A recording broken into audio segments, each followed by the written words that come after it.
My good people, now welcome back again to Anointed Lady TV. I don't come your scream, I don't come your domot with another breaking news, with another legit intel on the things and things wey dey happen for inside the nation, Nigeria.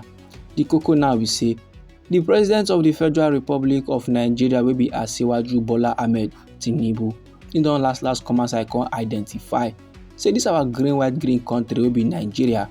E go require the support of the International Monetary Fund to close the gap of out-of-school children and to expand the tax base of our economy. According to one statement like that, wey Oga Bayo Onanuga drop on Thursday, and this man so be Bayo Onanuga, na him be the spokesman of our President Bola Ahmed Tinubu. He say our president now dey yarn all these levels recently when the director of the International Monetary Fund bin pay am a courtesy call on the sidelines of the G20 leaders their summit wey happen for inside Brazil. He come dey yarn say this our nation Nigeria, children wey no dey school e plenty well and e no make sense, and these levels now dey require adequate education and solutions to hunger and poverty for inside our green country wey be Nigeria. And he say this our nation Nigeria so they engage stakeholders and Nigerians on the need to expand the tax base of our country for economic development without them increasing taxes. Our President Bola Ahmed Tinubu can tell the boss of the International Monetary Fund say this in administration so he go continue to prioritize the welfare of the poor and most vulnerable country people. He say even as too many children now dey out of school, they know very well say education na the way out of hunger and poverty. That's na why they design ways and means and incentives to keep these children for inside school, and they need the support of IMF, wey be the International Monetary Fund, for these children now wey wan stay for inside school, for these children wey the thing dey their mind to study. And they engage stakeholders and sensitizing Nigerians so that they go expand the tax base of the nation Nigeria for inclusive developmental growth, and they go do all these levels without increasing tax on the general public.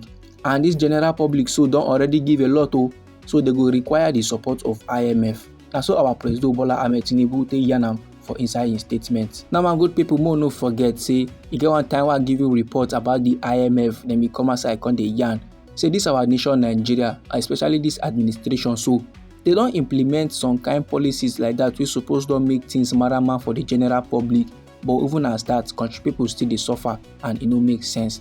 Now our President Bola Ahmed Tinubu come dey yarn dey give the chief of the International Monetary Fund, no be IMF, say make they no reason the poverty rate, make they no reason the things and things wey dey go on for inside we nation Nigeria. Say the economic reforms wey this in administration don plaster, it don begin dey yield results, it don begin dey bring out fruit. And these reforms wey our President Bola Ahmed Tinubu dey talk about na the removal of fuel subsidy and floating of the naira at the foreign exchange market. These twin policies now don contribute to the economic hardship wey country people dey face for inside we nation Nigeria. Our president now dey yarn say this one dey bring up fruit, meanwhile country people dey cry on a daily say the hardship is too much. And sake of these twin policies wey our President Bola Ahmed Tinubu introduce come the lifestyle of Nigerians, e come make inflation rate increase to 33.88%, and this record was taken in the month of October. And the inflation rate be like that sake of say fuel now it dey stand between 1,060 naira and 1,115 naira per litre for inside different petrol stations for inside we nation Nigeria. And the naira foreign exchange rate it don rise to 1,658.57 naira per dollar on Thursday, wey be the 21st day of November for inside this year 2024. Something be say as of the 13th day of June for inside the year 2023, $1 bin dey equivalent to 464 naira. And according to the United Nations Children's Fund, wey be UNICEF, there are 18.5 million out of school children for inside we nation Nigeria as of August 2024. So when our President Bola Ahmed Tinubu come dey yarn dey give IMF say this in policies don begin dey yield results, country people dey wonder whether na good result abi na bad result, because the only thing wey they dey see for inside this our country Nigeria na shege pro max, and that na bad result. Anyhow this informate be for body my good people, feel free make you drop am inside our comment section. I still get another legit intel wey dey my table wey I need to share give the general public. The koko be say one former deputy national chairman of the People's Democratic Party, im dey go by the name Bode George, he now don come outside dey yarn say country people just dey wait make 2027 presidential election just reach, so that based on this hardship now wey they don experience, they go just stay so free, show our President Bola Ahmed Tinubu the exit door, make him just comot for presidency one time. And Oga George dey yarn all these levels on Thursday for inside one statement like that to mark im 79th birthday for inside Lagos.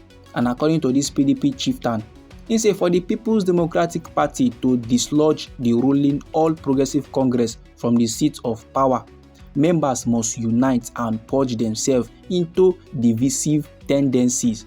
That is to say, before the People's Democratic Party go fit remove our President Bola Ahmed Tinubu from the seat of presidency, they gats unite as one. All hands need to be on deck.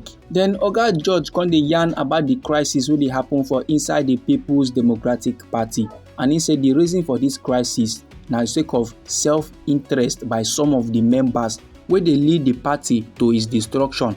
And no be lie, my good people, report be don dey ground already. We say one chieftain of the People's Democratic Party and former spokesman of Oga Atiku Abubakar plus Segun Showomi, all of them now they accuse our current president Bola Ahmed Tinubu of being the problem of the People's Democratic Party. They accuse our president, say na him be the mastermind, na him be the architect, na him be the arrangee, na him set the compass of all the crises wey the People's Democratic Party they go through for inside their party.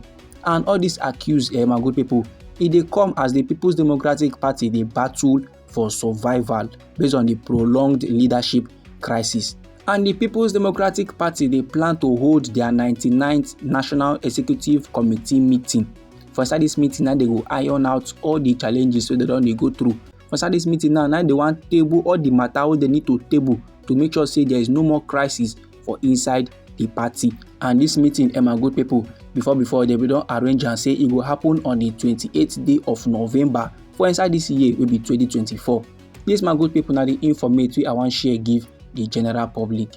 Anyhow the thing be you for body, feel free to make it drop them inside our comment section. Now we be Anointed Lady TV. Now they give on a legit intel on the things and things so they go on for inside this our nation Nigeria. So if you like this update and you would like to receive more, try make you subscribe to this channel and try make you put on the notification bell so that as they bring the news they come, now you go first receive the updates and you go get them sharp. And I beg make you try to share the news to your family and friends so that them too they go know what they happen for inside the nation Nigeria. And they come your side again with another legit intel for you, my good people. I beg, no go anywhere.